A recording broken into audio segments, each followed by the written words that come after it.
신구약 전체에 게시된 주 예수 그리스도에 관한 진리. 자, 오늘 에스겔 21장. 자, 여러분 25절부터 27절을 먼저 살펴보겠습니다. 자, 여러분 에스겔 21장. 자, 25절 보십시오.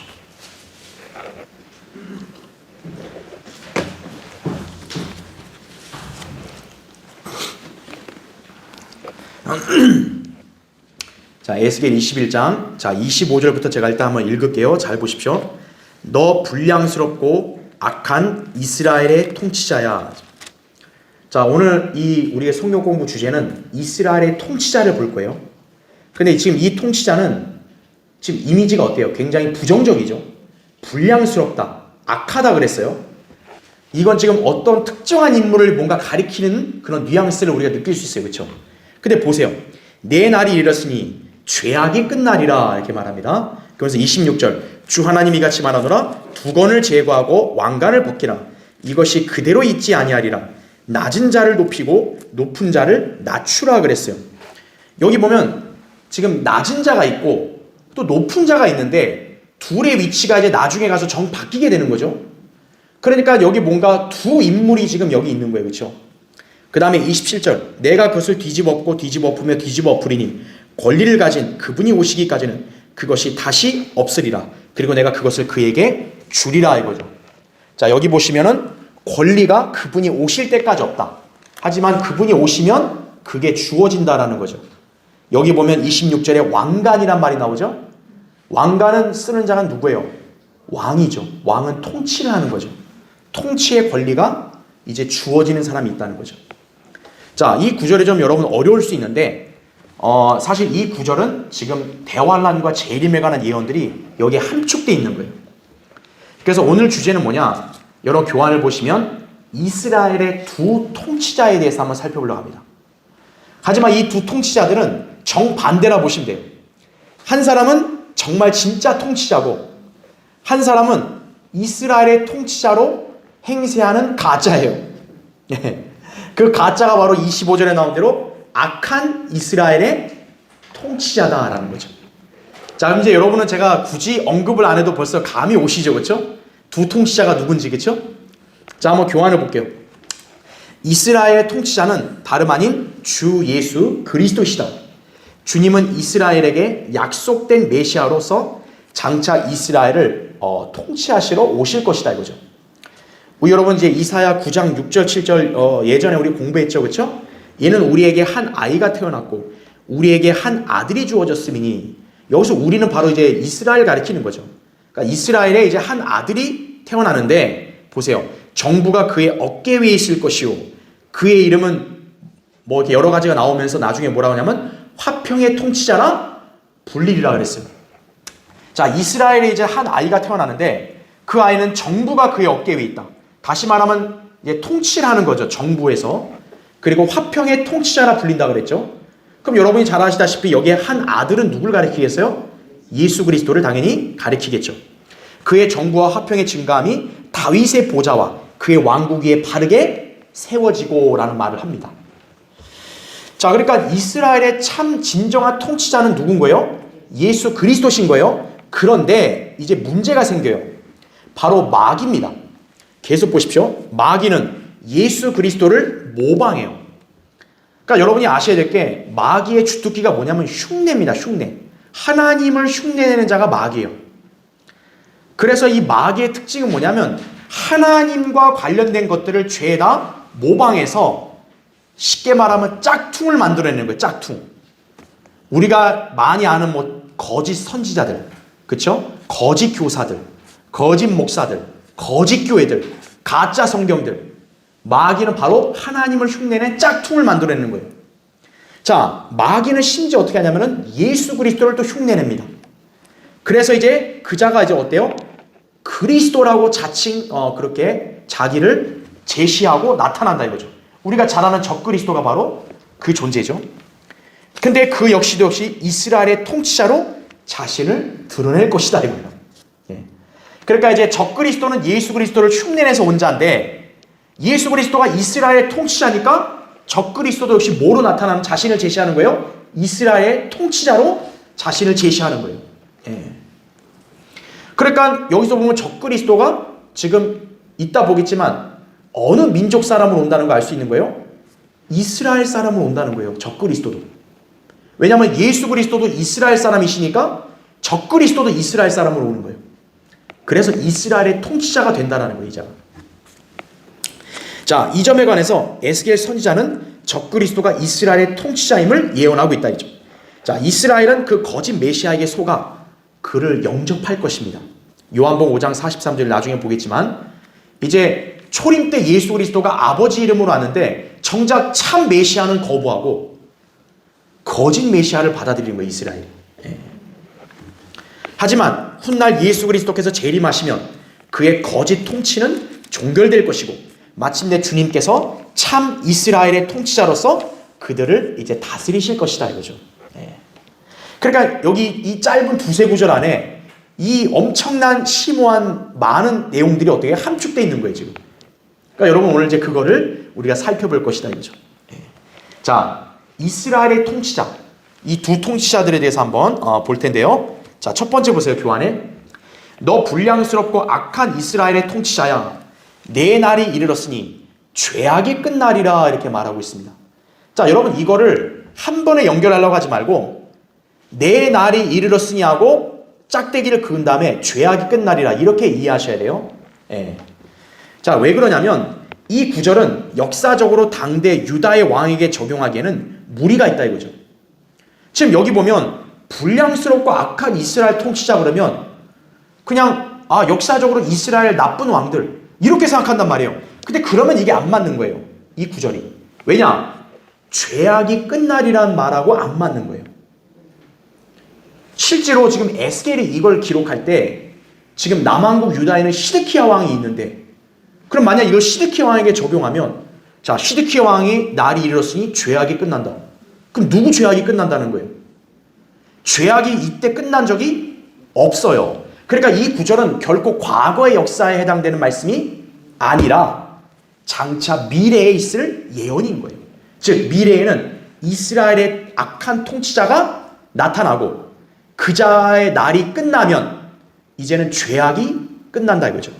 그럼 누구 죄악이 끝나냐면 그 악한 통치자 죄악을 말하는 게 아니고 여기에 나온 이스라엘의 죄악이 끝난다는 말이에요. 그 말이. 그래서 제가 여러분이 이걸 헷갈리지 않도록 짝대기를 일부러 그으라고 한 거예요. 그러니까 악한 통치자의 종결이 오면 이스라엘의 죄악도 어떻다는 거예요? 끝난다라는 거죠. 자, 이제 여러분 이제 연상이 될 거예요. 이게 그럼 예언적으로 어떤 의미인지, 그렇죠? 자, 그래서 당시 유다의 죄악이 끝나는 날은 아직 이르지 않았다 이거죠. 따라서 이 구절은 미래의 어떤 일에 대한 실로 중대한 예언의 말씀이다 그랬어요. 그래서 여러분 괄호 1번 보세요. 여기서 죄악이 끝나리라 라는 말을 주목하세요. 죄악이 끝나리라. 자, 이게 무슨 말일까요? 죄를 더 이상 안 짓는다 이 말이 아니에요. 여기서 죄악이 끝난다는 말은 하나님께서 죄들을 종결시켰다는 말이에요. 자, 하나님께서 죄들을 이제 딱 아예 종결, 완전히 끝내버리실 때가 언제일까요? 바로 다니엘이 예언했던 이스라엘의 70주, 즉 이스라엘의 70째 주가 끝나는 날에 죄가 종결될 거예요. 자, 한번 여러분 여기 에스겔을 껴놓으시고 다니엘 한번 찾아보세요. 그 다음 책인 다니엘 9장. 여러분 거기 24절 한번 보세요. 다니엘 9장 24절.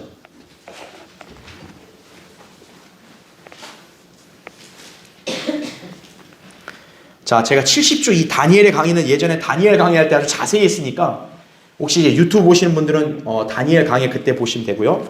자, 24절 보세요. 70주가 내 백성과 내 거룩한 도성에 정해졌나니 그랬어요. 즉 다니엘이 이때에도 어때요? 70주가 아직 남아있는 거예요. 이스라엘에게. 그러니까 70주가 끝나면 어떻게 되는 거예요? 거기 보세요. 허물을 끝내고 그 다음에 죄들을 어떻게 해요? 종결시키며 죄악의 화해를 이루고 영원한 의를 가져오며 이렇게 나오죠. 여기에 하나님이 어떻게 한다는 거예요? 이제 이스라엘의 죄들을 종결시킨다. 이게 바로 아까 우리 에스겔 21장 읽었던 죄악이 끝난단 말과 맥락을 같이 하는 거예요. 즉 이스라엘이 회복되는 걸 말하는 거예요. 죄악이 끝난다는 게. 그러니까 아까 우리 25절에 읽었던 대로 악한 이스라엘 통치자의 날이 끝나면 이스라엘이 어떻게 된다는 거예요? 이제 회복된다는 걸 말하는 거예요. 예. 그럼 이 악한 이스라엘 통치자가 결론적으로 적그리스도라 했을 때 이제 적그리스도의 날이 끝난다. 한마디로 적그리스도가 끝장나면 이스라엘은 어떻게 되는 거예요? 이제 회복된다라는 예언이에요. 이게 바로. 그러니까 여기 70주에서 하나님이 이제 이스라엘에게 정한 70주가 딱 끝나면 이제 하나님이 여기 나온 대로 죄들을 종결시킨다 했잖아요. 이 이스라엘이 회복되니까, 회개하고 회복되니까 죄악이 종결되는 거죠. 그걸 말하는 거예요. 자, 그래서 여러분 괄호 2번 보세요. 다니엘의 70주에서 69주는 이미 지나갔죠. 그렇죠? 그건 예전에 제가 강의할 때 다 보셨어요. 예수님 초림도 지났고 69주 다 끝났어요. 근데 70번째 주, 마지막 한 주가 남은 거예요. 그 한 주가 제가 뭐라 그랬어요? 하루를 1년으로 쳐서 한 주는 7일이니까 7년이 되는 거죠. 그러니까 이스라엘에게 지금 남은 기간은 뭐예요? 7년이 남은 거예요. 그거는 이제 교회 시대 끝나면 이스라엘은 그 7년의 기간 한 번 더 거쳐야 된다는 거예요. 그때 이제 대환란이 있는 거죠. 그렇죠. 그래서 거기 계속 보세요. 괄호 2번에 69주는 이미 지나갔고 나머지 한 주, 즉 7년의 기간이 이스라엘에게 남아있다 이거죠. 그래서 이 기간 안에 야곱의 고난의 때인 대환란이 있고 이거죠. 예레미야 30장 7절이나 마태복음 14장 21절에 나온 대로. 제가 왜 이걸 구분했냐면 여러분 오해하실지 모르겠지만 7년 대환란이라고 우리가 흔히 말을 하잖아요. 사실 성경에서 대환란이라 얘기하는 거는 후 3년 반을 말하는 거예요. 왜냐하면 전 3년 반은 유대인들이 그렇게 극심한 고난을 안 당해요.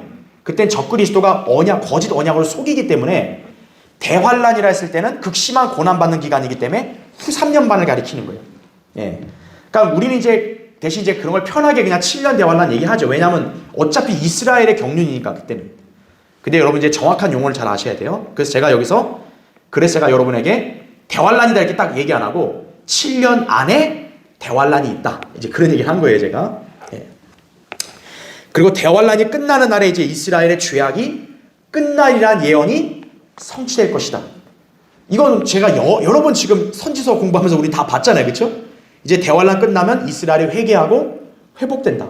죄 용서받는다. 우리 하도 많이 했잖아요. 그게 에스겔에서 다시 한 번 더 나오는 거예요. 이게. 예. 그렇게 보시면 됩니다. 자, 그러면 괄호 3번 보십시오. 그런데 죄악이 끝나기 전에 불량스럽고 악한 이스라엘의 통치자의 날이 이르렀으니라는 예언이 성취되어야 한다 이거죠.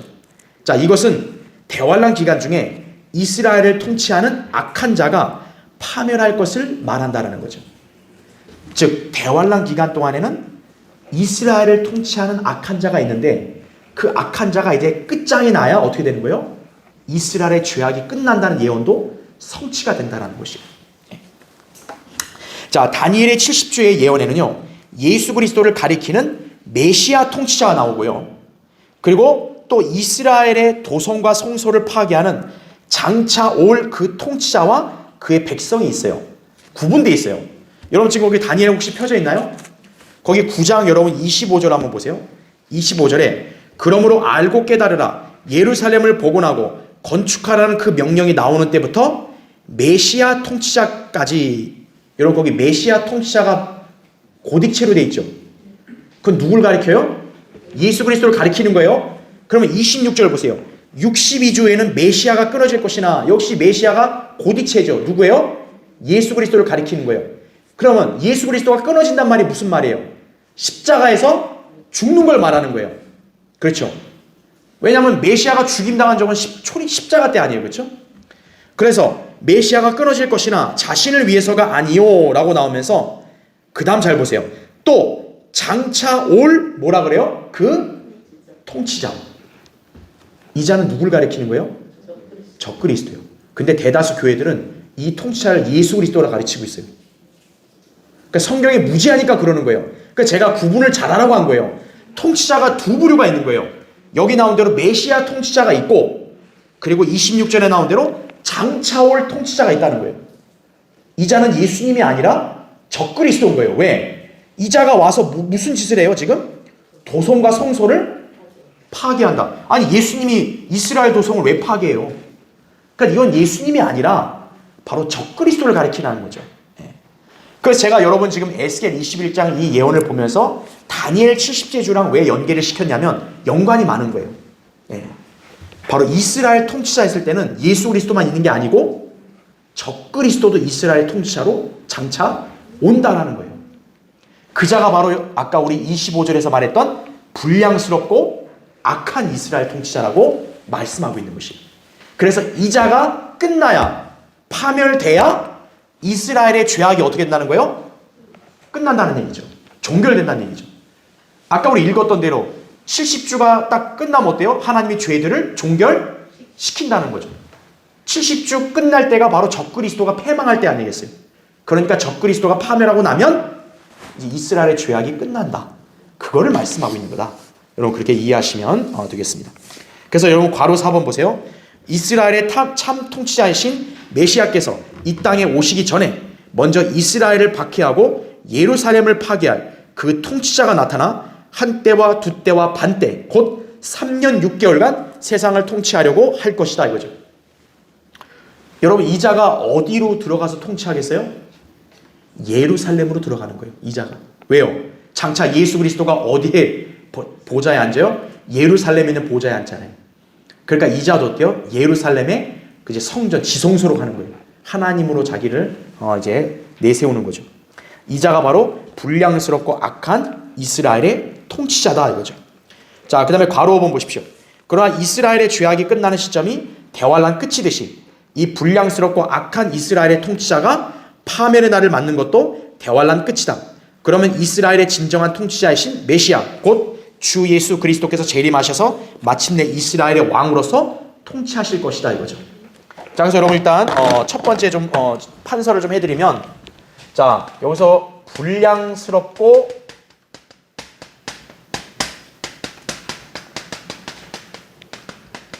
악한 이스라엘 통치자라고 했을 때 바로 이 자의 특징이 뭐냐?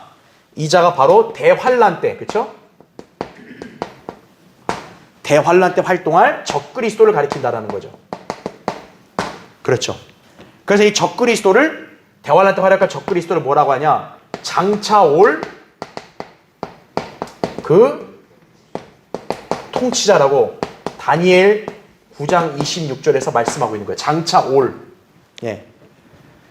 그러니까 적그리스도도 통치자라는 거예요. 예수 그리스도만 이스라엘 통치자가 아니고 그 자를 예수 그리스도를 흉내내는 바로 이 적그리스도, 불량스럽고 악한 통치자가 장차 온다 이거죠. 그게 대환란 때 적그리스도를 가리킨다. 근데 이 자가 영원히 통치하는 게 아니죠. 여러분 가짜는 영원히 있을 수 없죠. 반드시 가짜는 들통나게 돼요. 그게 언제예요? 재림 때죠. 그러니까 이제 3년 반 후는 이제 어떻게 된 거예요? 이 자는 가짜로 이제 판명이 되는 거예요. 그리고 멸망을 하게 되는 거죠. 그렇죠? 그러면서 이제 누가 오게 되는 거예요? 이제 이 자는 멸망하고 이스라엘의 진짜 통치자가 이제 재림해서 천년왕국을 세우시고 이스라엘을 이제 진짜 왕이 통치하게 된다라는 거죠. 일단 여러분 예언의 구도는 이렇다라는 걸 여러분이 기억을 좀 하셔야 돼요. 그래서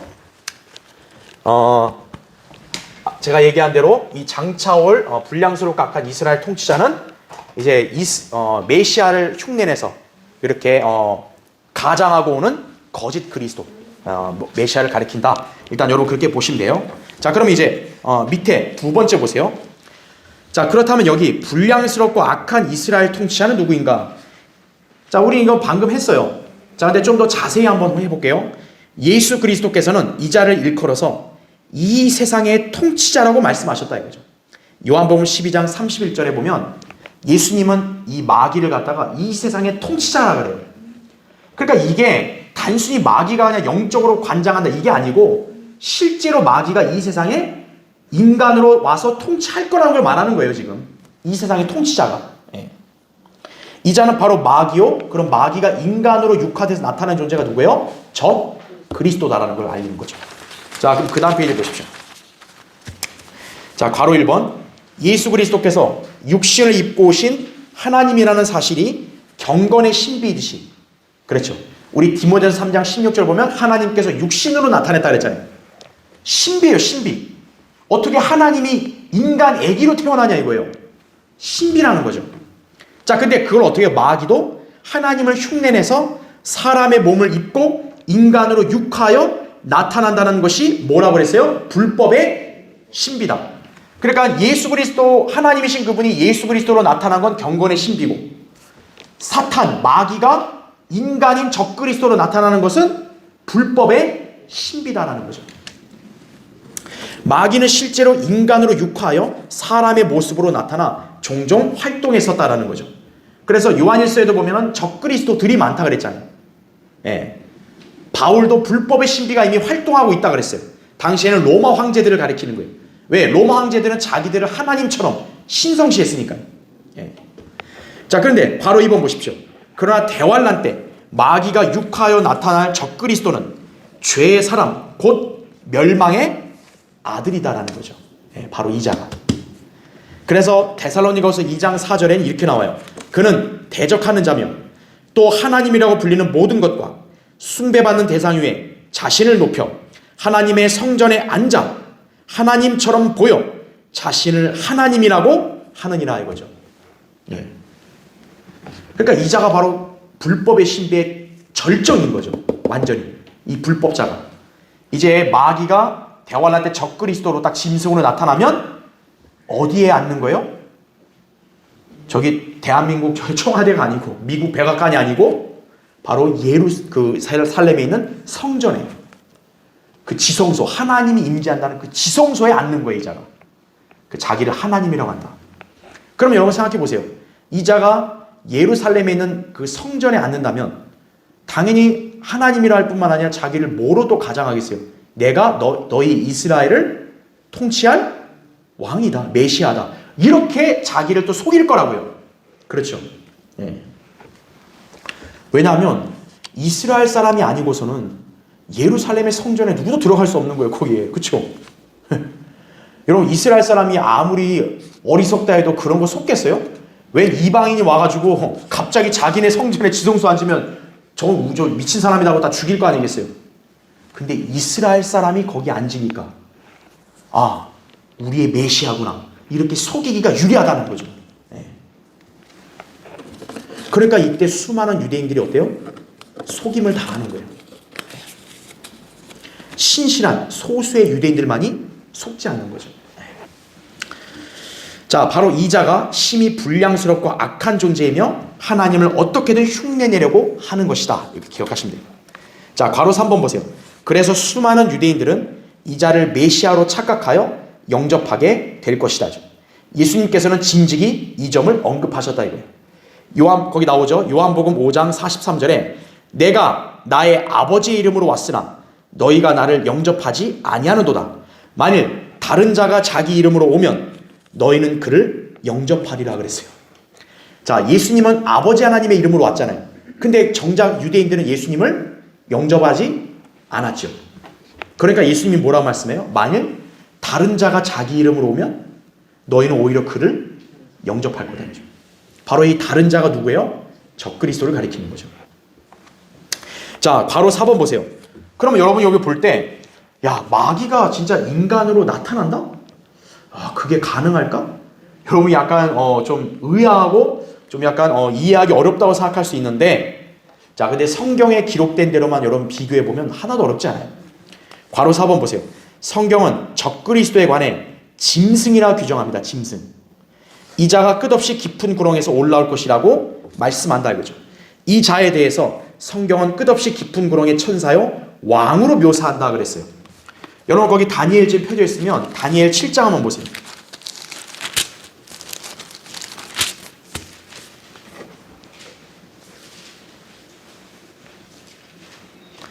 여러분 다니엘 7장 거기 7절을 보시면 지금 다니엘 7장에는 네 짐승이 나와요. 그래서 세 짐승이 역사적으로도 있었는데 네 번째 짐승은 좀 달라요. 7절 보세요. 2일 후에 내가 밤에 환상들을 보았고 넷째 짐승을 보았는데 두렵고 무서우며 힘이 매우 세고 또 철로 된 큰 이빨을 가졌더라. 그 짐승이 먹고 산산이 부수며 그 나머지는 발로 밟더라. 그 짐승은 먼저 있었던 모든 짐승들과 다르며 또 그 짐승은 10뿔을 가졌더라 그랬죠. 그러니까 이것만 보면 그냥 뭐 물리적인 동물 아니면 뭐 상징적인 그렇게 해석하면 안 돼요. 자, 17절 보세요. 여러분 거기 17절. 17절을 보면 자, 성경이 스스로 해석을 해주는 거예요. 거기 보면 이 커다란 네 짐승은 누구라 그래요? 땅에서 일어날 내 왕이라고 그러죠. 여러분, 왕은 누굴 가리켜요? 당연히 사람을 가리키는 거죠. 그러니까 여기에 넷째 짐승은 누군가요? 사람인 왕을 가리키는 거예요. 장차 땅에서 일어날 사람 왕을 가리킨다라는 거죠. 예. 바로 이 짐승이 누구냐? 바로 적그리스도를 가리키는 거죠. 여러분 볼까요? 또 계시록 13장 보세요. 그래서 계시록 13장.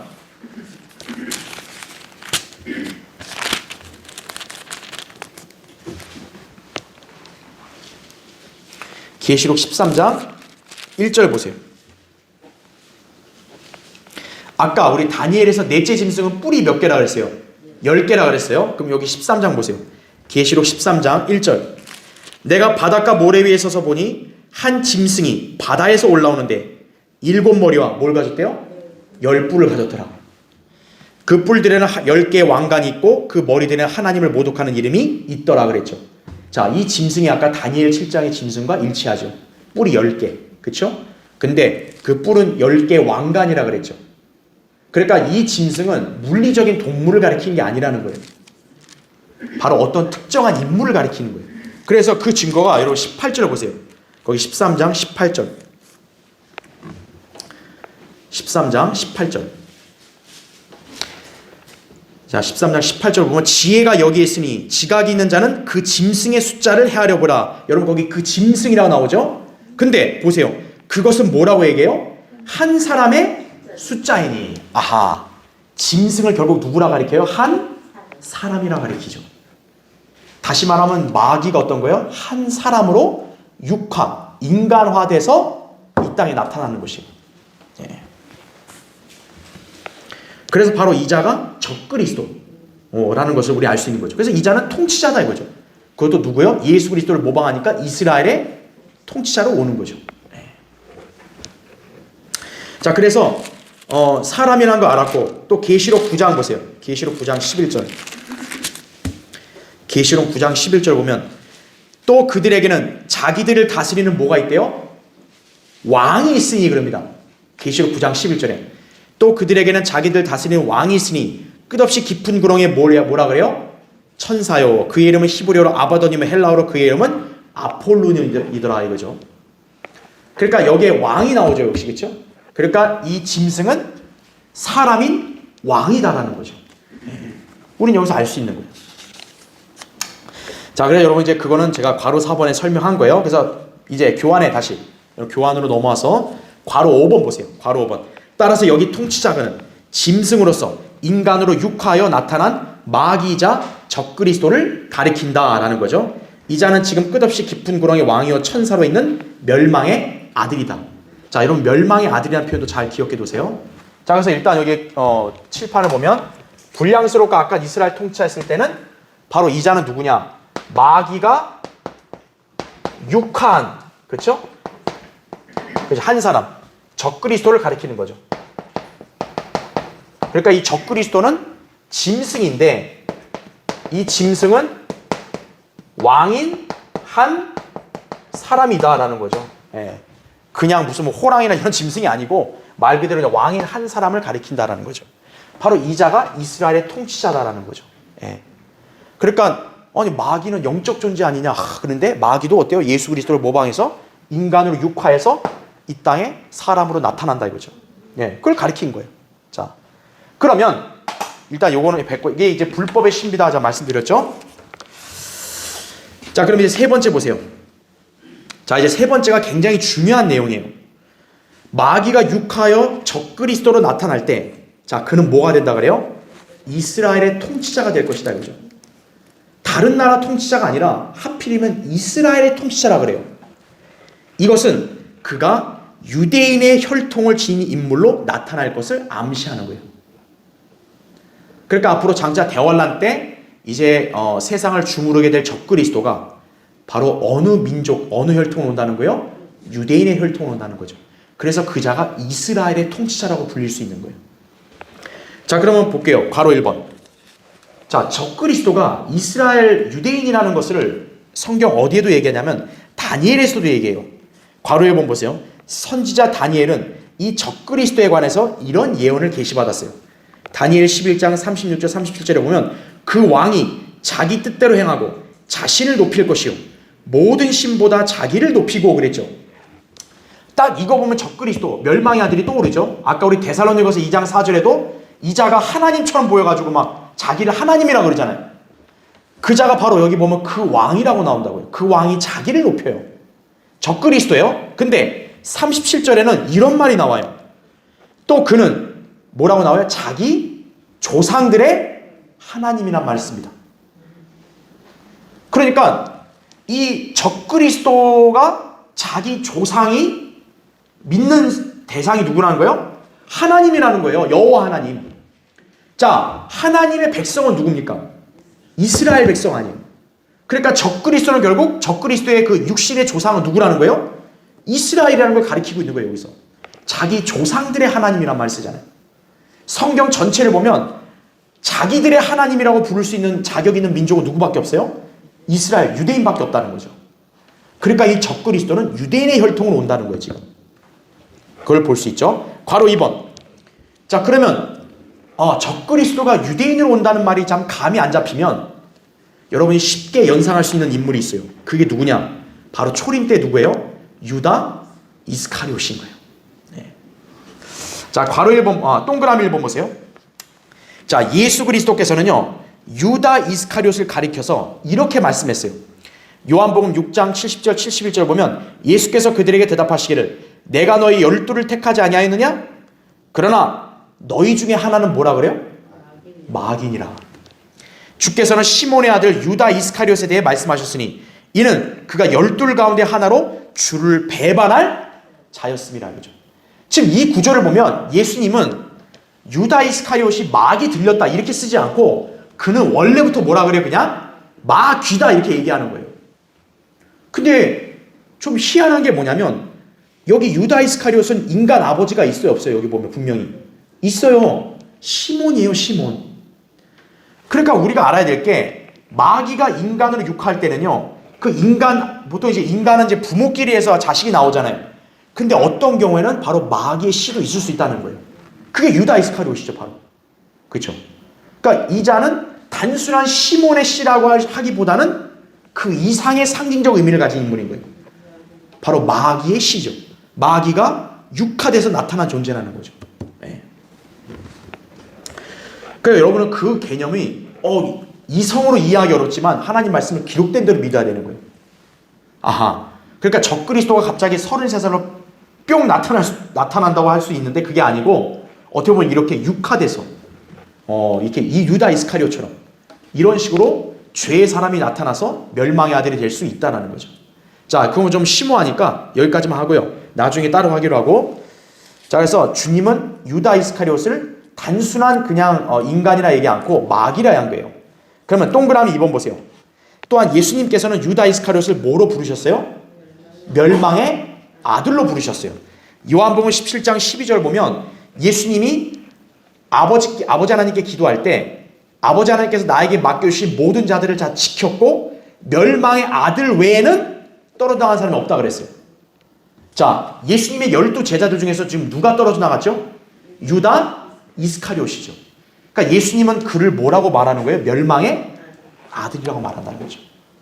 그러니까 이 자는 유다 이스카리ot은 단순한 인간이 아니라 바로 마귀가 육화에서 나타난 죄의 사람이라는 거예요. 죄의 사람. 자, 그런데 여러분 멸망의 아들이라는 용어하면 딱 뭐가 떠올라요?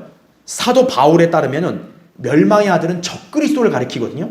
데살로니가서 아까 우리 2장 3절 봤잖아요. 그렇죠? 2장 3절에 죄의 사람 곧 멸망의 아들이란 말을 썼어요. 바울은 멸망의 아들이 적그리스도라 그랬는데 예수님은 멸망의 아들을 누구라고 얘기해요? 유다 이스카리ot이라고 얘기해요. 자, 그렇다면 초림 때 사탄이 인간으로 육화하여 나타난 죄의 사람은 유다 이스카리ot이라는 말이 되고 장차 대환란 때 나타날 적그리스도도 역시 누구라고 볼 수 있는 거예요? 유다 이스카리ot이라고 볼 수 있는 거예요. 그래서 여러분 동그라미 3번 보세요. 실제로 유다 이스카리ot은 죽었을 때 지옥으로 가지 않았어요. 이 자는 사도행전 1장 25절에 보면 제자들이 뭐라고 얘기하냐면 유다 이스카리ot은 죽어서 자기 거처로 갔다 그래요. 자기 거처. 그럼 자기 거처가 뭘까요? 여러분 지금 우리 계시록 지금 9장 펴져 있죠. 거기 9장 12절 보면 그들에게는 자기들을 다스리는 왕이 있으니 끝없이 깊은 구렁이 뭐라 그래요? 천사예요. 끝없이 깊은 구렁이 바로 뭐예요? 마귀에게선 자기 거처예요. 근데 유다 이스카리ot이 바로 어딜 갔다는 거예요? 죽어서 일로 갔다는 거죠. 바로 유다 이스카리ot은 단순한 인간이 아니라 마귀가 육화에서 나타난 죄의 사람이었다. 그자가 대환란 때 어떻게 보면 다시 나타날 것이다. 그죠? 계시록 9장 1절에 보면 내가 보니 하늘에서 별 하나가 땅에 떨어지는데 그가 끝없이 깊은 구렁 열쇠를 받더라. 그러면서 거기서 이제 뭐예요? 나오는 거예요. 네. 이제 지금 그자가 자기 거처로 들어가 있는데 어떤 거예요? 다시 나오게 된다는 거죠. 그때가 언제라는 거예요? 바로 대환란 때라는 거죠. 네. 그래서 여기 있는 짐승이 바로 유다 이스카리ot이에요. 그래 여러분 요한계시록 거기 17장 한번 보세요. 요한계시록 17장 8절을 보십시오. 8절.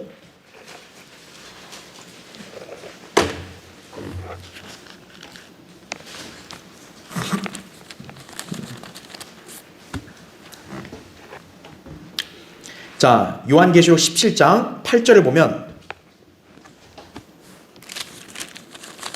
자, 8절에 내가 본 그 짐승. 자, 여기 그 짐승은 당연히 누구를 가리키겠어요? 적 그리스도를 가리키겠죠? 근데 잘 보세요.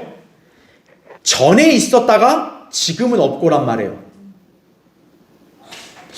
그러니까 적 그리스도가 전에는 있었다는 거예요. 근데 지금은 없다. 여기서 지금은 언제를 가리키겠어요? 사도 요한이 요한계시록을 기록할 그 당시겠죠. 그러니까 사도 요한이 지금 계시록 기록할 때는 적 그리스도가 없었고, 그럼 그 이전에는 적 그리스도가 있었다라는 거예요. 그러면서 보세요. 지금은 없고 그 다음에 앞으로 끝없이 깊은 구렁으로부터 어떻게 해요? 나와서 이거죠. 이때가 언제겠어요? 앞으로 구렁에서 나온다. 대환란 때를 가리키는 거겠죠. 그러면서 멸망으로 어떻게 해요? 장차 들어갈 자라 이거죠. 또 땅 위에 사는 자들 곧 세상의 기초가 놓인 이래로 생명의 책에 그림이 기록되지 않은 자들이 전에 있었다가 지금은 없고 그러나 있는 그 짐승을 보고 어떻게 돼요? 놀랄 것이다. 그죠? 놀라죠. 자, 그러니까 우리는 여기서 어떻게 볼 수 있냐면 사도 요한이 분명히 그 짐승을 예전에 본 적이 있어요? 없어요? 본 적이 있는 거예요. 그러니까 전에는 있었는데 지금은 이 땅에 없어요. 왜? 이미 유다 이스카리ot이 죽어서 어디로 갔기 때문에? 자기 거처로 갔기 때문에. 그런데 이제 여기 나온 대로 어때요? 지금은 없지만 앞으로는 거기서 나온다라는 거죠. 언제요? 대환란 때 이거죠. 그러니까 대환란 때 적그리스도는 유다 이스카리ot의 영을 가졌다라고 볼 수 있는 거죠. 그자가 다시 올라오니까. 그죠? 자, 이제 교환 다음 페이지 보세요. 이제 3페이지. 자, 동그라미 4번. 결국 예수 그리스도의 말씀대로 유다 이스카리ot은 사람이 아니면서도 사람으로 행세했다 이거죠. 이자가 장차 이제 자기 이름으로 다시 올 것이다 이거죠. 그러니까 아까 예수님 예언대로 다른 자가 자기 이름으로 오면 너희는 그를 어떻게 한다는 거예요? 유대인들은 영접한다는 거죠. 이제. 예. 자, 그래서 괄호 3번 보세요. 여하튼 적그리스도는 어떤 형태로든 뭐로 나온다요? 유대인의 혈통으로 나온다. 이렇게 여러분 기억하시면 돼요. 그래서 이스라엘의 통치자라고 부른 거예요. 자, 그러면 여기서 우리가 또 한 가지를 볼 수 있어요. 자, 적그리스도가 이스라엘의 통치자로 온다. 유대인이잖아요. 그러면 우리 이번 주일 성경 공부한 거 기억해 보세요. 유대인들에게는 뭐가 주어져요? 표적이 주어지죠. 자, 사도들은 뭘 행할 수 있어요? 표적과 이적을 행할 수가 있는 거죠. 그럼 이 적그리스도가 그 유대인들을 속이려면, 자기가 그리스도라고 속이려면 그들에게 뭘 행할 수 있어야 돼요? 표적과 이적을 행할 수 있어야 돼요. 왜? 유대인들이 그걸 봐야 믿는 거니까. 그래서 대환란 때 적그리스도는 초자연적인 이적들과 표적들을 행하는 것이에요.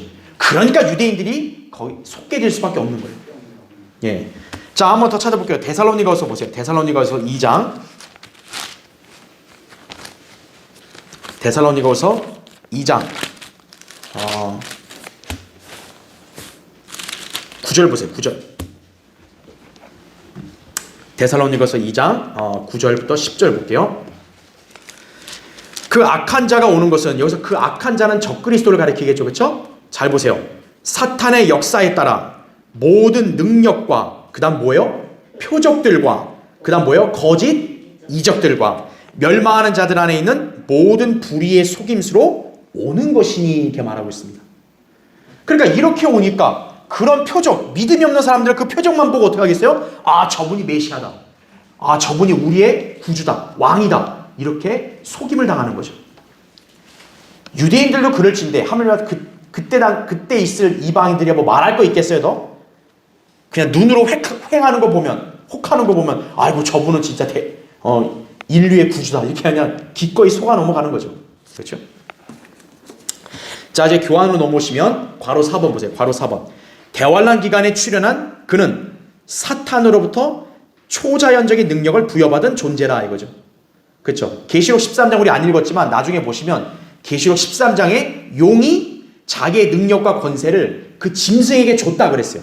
그러니까 이 인간으로 나타나는 적그리스도는 사탄으로부터 초자연적인 능력을 받으니까 그런 거짓 이적과 표적을 행하는 거예요. 그래서 초인적인 지혜와 통치력이 있으니까 인간들 위해 군림하기 쉽겠죠. 자, 그뿐만 아니라 이 자의 특징이 뭐냐면 위대한 박애주의예요. 박애주의. 박애, 사랑, 평화 이런 걸 굉장히 강조하니까 어때요? 사람들이 다 혹하는 거죠, 그냥. 예. 그러니까 모든 사람들이 숭앙하게 될 것이고 유대인들은 그를 메시아로 맞아들이는데 주저하지 않을 것이다 이거죠. 왜? 유대인들 역시도 그런 걸 좋아하니까. 야, 표적도 하면서 세상의 사랑과 평화를 얘기하니 야, 저분이 우리의 메시아다. 그냥 넘어가는 거죠, 그냥. 바로 이런 연유로 해서 적그리스도는 이스라엘의 통치자가 돼 있는 것이다 이거예요. 예, 그렇게 보셔야 합니다. 자, 그래서 여러분 이제 여기 다시 한번 정리하면은 자, 마귀가 육한 적그리스도 이 자는 어떤 혈통을 가졌다고요? 유대인의 혈통을 가졌다 이거죠. 그러니까 유대인의 혈통을 가지니까 당연히 이 사람은 뭘 행할 수 있는 거예요? 표적과 이적들 행할 수가 있는 거죠. 그러니까 유대인들이 속임을 당하는 거죠. 예. 자, 유대인의 혈통으로 나타나는 예를 들어 어떤 인물이 있어요? 유다 이스카리옷이 있다 이거죠. 그렇죠? 유다 이스카리옷. 그러니까 이 자가 이제 뭐에 장차 적그리스도로 다시 나타날 것이다 이거죠. 예. 그러니까 초림 때, 재림 때는 상황이 똑같은 거예요. 그러니까 초림 때는 유다 이스카리옷이 나온 거고, 재림 이제 대환란 때는 적그리스도가 이제 다시 나타날 것이다. 그러니까 이 자도 유대인 혈통 아니에요. 적그리스도도 이스라엘 이는 와서 유대인의 통치자로 군림하게 될 것이라는 거죠. 자, 그럼 적그리스도가 그러면 그렇게 활동하는데 평생 하냐? 그게 아니에요. 예. 이제 가짜는 일시적으로만 활동하는 거예요. 그래서 네 번째 보세요. 교환에 이제 그렇지만 적그리스도는 이스라엘의 가짜 통치자였음이 예수 그리스도의 재림으로 금세 판명될 것이고, 그렇죠? 쉽게 여러분 연상해 보세요. 어떤 가짜가 부잣집 들어와서 내가 당신의 잃어버린 아들이에요. 가짜 행세 하다가 진짜 아들이 나타나면 그거 어떻게 되겠어요? 그냥 끝장이죠. 그런 형국인 거예요. 쉽게 말하면. 자, 마침내 적그리스도는 이제 파멸될 것이고 진정한 이스라엘 통치자인 예수 그리스도는 이제 어떻게 돼요? 드높여질 것이다. 자, 이제 여러분 이제 다시 에스겔로 넘어오세요. 에스겔 21장 보십시오. 에스겔 21장 이제 26절을 볼게요. 이제 26절. 에스겔 21장 26절. 주 하나님이 이같이 말하노라. 두건을 제거하고 왕관을 벗기라. 이것이 그대로 있지 아니하리라. 낮은 자를 높이고 높은 자를 낮추라 그랬어요. 자, 괄호 1번 보십시오. 이스라엘은 현재 정치적인 왕통이 사라진 상태예요. 그러니까 두건을 벗기고 왕관을 벗기란 말은 뭐냐면 지금 이스라엘은 제사장 직분도 못해요. 그렇죠? 그리고 하나님께서 통치하는 신정 통치도 없어요. 그러니까 아예 머리에 쓸 게 없는 거예요, 이스라엘은. 하지만 이제 그런 줄 알았는데 이제 이스라엘 입장에서는 적그리스도가 와서 통치자라 하니까 그런 줄 알고 속았단 말이에요. 그런데 이제 어떻게 돼요? 거기 나온 대로 낮은 자를 이제 높이게 되고 높은 자는 낮추게 된다죠. 거짓말로 해서 자기를 높인 자가 누구예요? 적그리스도겠죠. 자, 이스라엘을 가로 1번 계속 보세요. 이스라엘이 회복될 때 그들에게 오실 진정한 왕은 그냥 단순한 유대인이 아니에요. 그렇죠. 이스라엘이 착각한 것은 단순한 유대인으로 왔다 해서 이스라엘 통치자가 아니라 하나님이 원래 말씀하신 게 누구예요? 이스라엘의 왕은 어느 씨로 와야 되는 거예요? 다윗의 씨로 와야 되는 거예요. 바로 다윗의 씨이신 예수 그리스도가 진정한 왕으로 오신다라는 거죠. 이스라엘 회복되면. 자, 그러면 낮은 자이신 예수님은 어떻게 돼요? 높여지는 거죠. 이스라엘은 예수 그리스도를 굉장히 낮게 보잖아요. 하지만 그 낮은 분이 어떻게 된 거예요? 높아지게 되는 거예요. 반면에 높은 자, 자기를 스스로 높여서 높은 자 된 적그리스도는 어떻게 되는 거예요? 이제 재림 때는 낮아지는 거죠. 그걸 말하는 거예요. 자, 괄호 2번. 이스라엘은 적그리스도를 메시아로 착각하고 잠시 자신들의 통치자로 영접하겠지만 주님의 재림으로 적그리스도는 가짜임이 판명될 것이다. 그죠? 그러면 이스라엘은 진정으로 회개하여 민족적으로 죄사함을 받아 회복될 것이고 마침내 주님께서는 그들을 다스리시는 진정한 왕이 되실 것이다. 그죠? 그래서 여러분 거기 27절 보세요. 자, 27절에서 바로 그 얘기한 거예요. 내가 그것을 뒤집었고 뒤집어 엎으면 뒤집어 엎으리니 이거죠. 예. 말 같지 않은 가짜인 적그리스도와 통치하는 게 얼마나 이게 안 맞는 거예요. 그걸 뒤집어야죠. 잘못된 거는. 자, 권리를 가진 그분이 오시기까지는 그것이 다시 없으리라 이거죠. 그러니까 주님이 재림하기 전까지는 뒤집어 엎을 수가 없다는 거예요. 주님이 오셔야만 그게 뒤집어지는 거예요. 그래서 내가 그것을 그에게 주리라 이거죠. 자, 그래서 여러분 거기 괄호 3번 보세요. 자, 여기서 보면은 권리가 어때요? 권리를 가진 그분이 오시기까지는 없다 그랬잖아요. 다시 말하면 왕관이, 통치권이 권리를 가진 그분이 오시기 전까지는 안 된다. 예수 그리스도가 오기 전까지는 안 된다라는 거예요. 자, 괄호 3번에 보면 제가 이 표현을 썼어요. 실로이신 주 예수 그리스도께서 오시기 전까지는 그것이 다시 없으리라는 말대로 될 것이다 그랬어요. 실로가 누구냐면 예수 그리스도를 말하는 거예요. 자, 이 말이 여러분 좀 헷갈릴 수 있어서 마지막 한 번 더 찾아볼게요. 창세기 49장 보세요.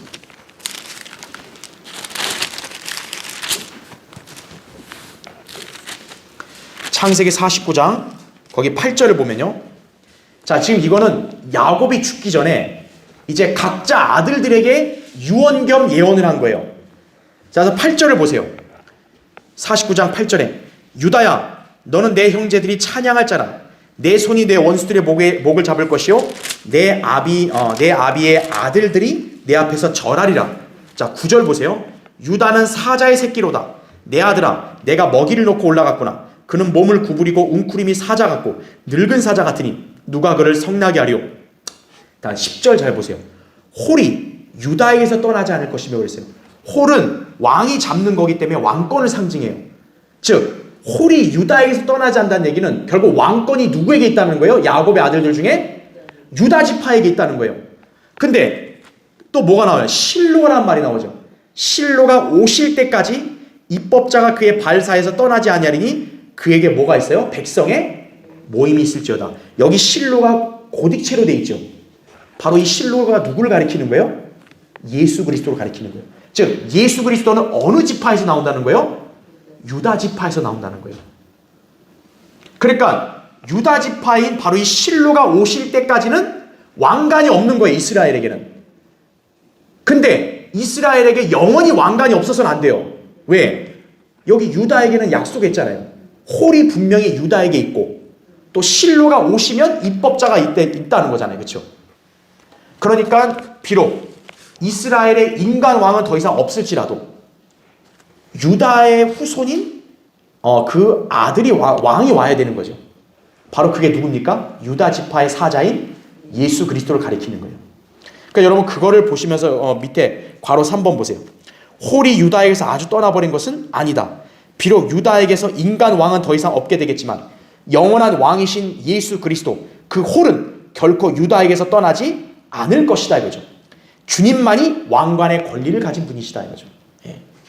솔로몬의 후예들은 다 죄를 졌기 때문에 그 자격을 박탈당했지만 유다에게서 그래도 왕이 나와야 되는 거예요. 예수 그리스도는 영원한 왕이신 그분이 거기서 나온다는 거죠. 자, 그래서 괄호 4번 예수 그리스도만이 진정한 누구예요? 이스라엘의 왕이시다 이거죠. 적그리스도 아니라는 거예요. 그렇죠?